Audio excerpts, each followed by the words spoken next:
అంటారు కదా, ఈ సన్సెట్కి ముందు వచ్చే 24 నిమిషాల కాలం 24 మినిట్స్ని ప్రదోష కాలం అంటారు. దీన్నే సంధ్యాకాలం అంటారు.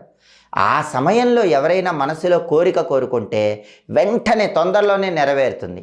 ఆ సమయంలో ఎవరినైనా తిట్టామనుకోండి, ఆ తిట్టు కూడా జరుగుతుంది.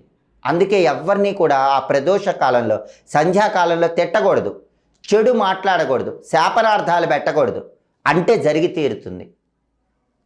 అందుకే ఆ సమయంలో కోరికలు కోరుకోండి. ఆ సమయంలో తథాస్తు దేవతలు తిరుగుతూ ఉంటారు. అందుకే మనం ఏదైనా కోరిక కోరుకుంటే తథాస్తు అంటారు. ఈ తథాస్తు దేవతలు ఎవరంటే సూర్య భగవానుడికి ఆయన భార్య అయినటువంటి సంజ్ఞాదేవికి పుట్టిన వాళ్ళే తథాస్తు దేవతలు. ఈ తథాస్తు దేవతలు ఎప్పుడూ కూడా ఒక చేతిలో ఆయుర్వేద గ్రంథం పట్టుకొని ఇంకొక చెయ్యి అభయముద్రలో బంగారు రథంలో తిరుగుతూ ఉంటారు. ఈ తథాస్తు దేవతల చేతిలో ఒక